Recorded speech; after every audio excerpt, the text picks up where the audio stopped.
So ನಾವಿವತ್ತು ದೇವೇಗೌಡರು ನಮ್ಮ ಮಾಜಿ ಪ್ರಧಾನ ಮಂತ್ರಿಗಳಾಗಿರೋ ಹರದನಹಳ್ಳಿ ಹತ್ರ ಇದ್ದೀವಿ. ಇದು ರಾಮೇಶ್ವರ ದೇವಸ್ಥಾನ. ನೋಡಿ ಎಷ್ಟು ಚೆನ್ನಾಗಿದೆ, ಎಷ್ಟು ಲಿಂಗಗಳಿದೆ ಅಲ್ಲಿ, ಸುತ್ತ ಲಿಂಗಗಳಿದೆ, ತುಂಬ ಚೆನ್ನಾಗಿದೆ.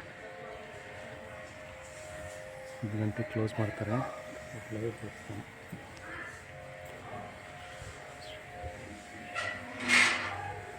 ವಿಶಾಲಾಕ್ಷಂ.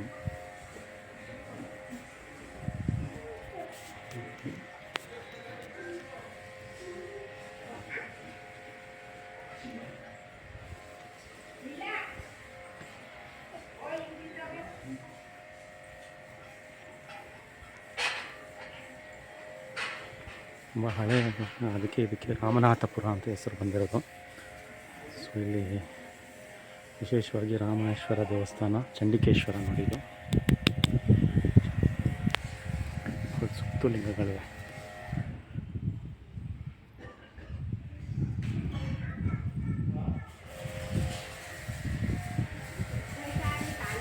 ರಾಮೇಶ್ವರ ತುಂಬ ವಿಶೇಷವಾದ ಸ್ಥಳ ಇದು. ತುಂಬ ಹಳೆಯ ದೇವಸ್ಥಾನಗಳು. ಇದನ್ನು ಓಂ ನಮಃ ಶಿವಾಯ, ಓಂ ನಮಃ ಶಿವಾಯ, ಓಂ ನಮಃ ಶಿವಾಯ.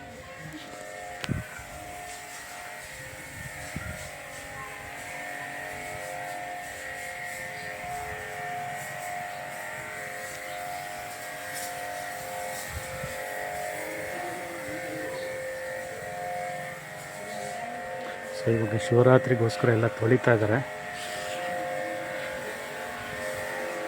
ಎಲ್ಲ ಲಿಂಗಗಳನ್ನ ತೊಳಿತಾ ಇದ್ದಾರೆ ನೋಡಿ.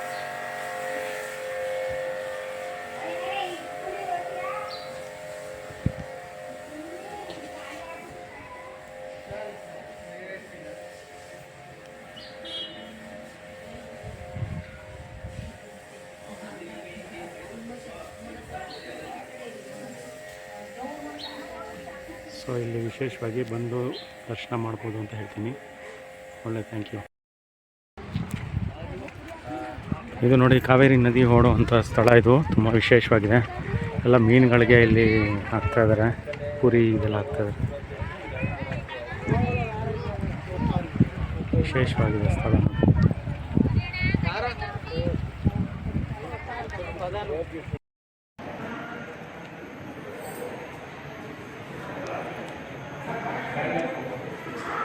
ಸೊ ಪ್ರಸನ್ನ ಸುಬ್ರಹ್ಮಣ್ಯ ಸ್ವಾಮಿ ದೇವಸ್ಥಾನಕ್ಕೆ ಬಂದಿದ್ದೀವಿ. ಇದೂ ಇಲ್ಲೇ ಇರೋದು, ರಾಮನಾಥಪುರ ಹತ್ರ. ತುಂಬ ವಿಶೇಷವಾದ ಸ್ಥಳ ಇದು. ಕುಕ್ಕೆ ಸುಬ್ರಹ್ಮಣ್ಯ ಇದನ್ನು ಇಲ್ಲೂ ಹಾಗೆ ಮೂಲ ದೇವರು ಅಂತ ಹೇಳ್ತಾ ಇರ್ತಾರೆ. ಬೆಳಕಿನ ನದಿ ಅಂತ ಕೊಟ್ಟಿದ್ದಾರೆ ನೋಡಿ.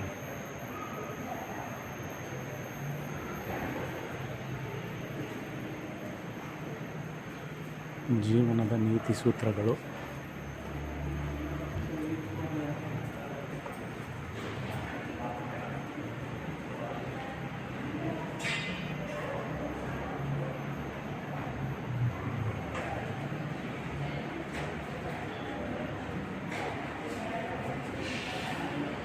ಇನ್ನು ಗರ್ಭಗುಡಿಯಲ್ಲಿ ಫೋಟೋ ತೆಗೆಯಂಗಿಲ್ಲ, ಅದರಿಂದ ತೋರಿಸ್ತಾ ಇಲ್ಲ.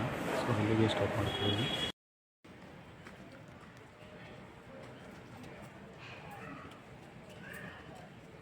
ಇದು ಅಗಸ್ತೇಶ್ವರ ದೇವಸ್ಥಾನ, ರಾಮನಾಥಪುರದಲ್ಲಿ. ಇದೊಂದು ಏನಂದರೆ ತಲಕಾವೇರಿಯಲ್ಲಿ ಅಗಸ್ತ್ಯ ಮಹಾಮುರುಷಿ ಅಲ್ಲೊಂದು ಲಿಂಗನ ಸ್ಥಾಪನೆ ಮಾಡಿದ್ದಾರೆ ಭಾಗಮಂಡಲಲ್ಲಿ. ಇದು 2ನೇ ಲಿಂಗ ಅಂತ ಹೇಳಿದ್ದಾರೆ. ಸೊ ಇದೊಂದು ವಿಶೇಷವಾದ ಸ್ಥಳ. ಲೋಪಮುದ್ರ ಕಾವೇರಿ ಅಮ್ಮನವರು ಇಲ್ಲಿ.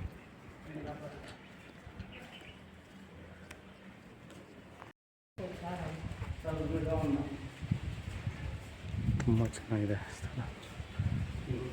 ಸೊ ಅಗಸ್ತೇಶ್ವರ ದೇವಸ್ಥಾನ ಇದು. ಅಂದರೆ ಕಾವೇರಿ ಮಾತೆ ಬಂದು ನೆಲೆಸಿರುವಂಥದ್ದು. ಇಲ್ಲಿ 2ನೇ ಲಿಂಗ ಸ್ಥಾಪನೆ ಮಾಡಿರೋದು ಅಗಸ್ತ್ಯ ಮಹರ್ಷಿ. ತ್ರೇತಾಯುಗದಲ್ಲಿ ಸ್ಥಾಪನೆ ಮಾಡಿದ್ದಾರೆ ಅಂತ ಹೇಳ್ತಾ ಇದ್ದಾರೆ. ಸೊ ಇದೊಂದು ವಿಶೇಷವಾದ ಸ್ಥಳ ಅಂತ ಹೇಳ್ಬೋದು. ರಾಮನಾಥಪುರ ಬಂದಾಗ ದಯವಿಟ್ಟು ದೇವಸ್ಥಾನ.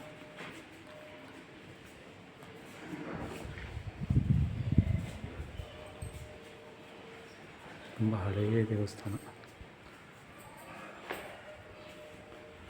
ನಮ್ಮ ಹಳೆಯ ದೇವಸ್ಥಾನಗಳನ್ನೆಲ್ಲ ಮಾಡಬೇಕು ಅಂತ ನೋಡಬೇಕು.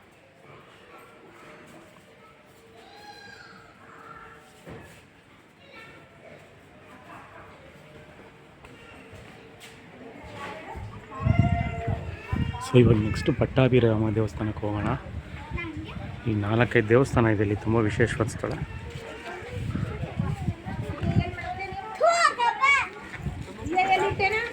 ಕಾವೇರಿ ತೀರದಲ್ಲಿ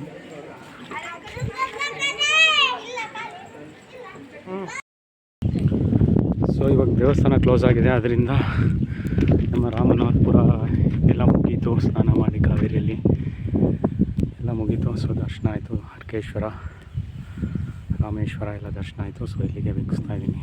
ಥ್ಯಾಂಕ್ ಯು.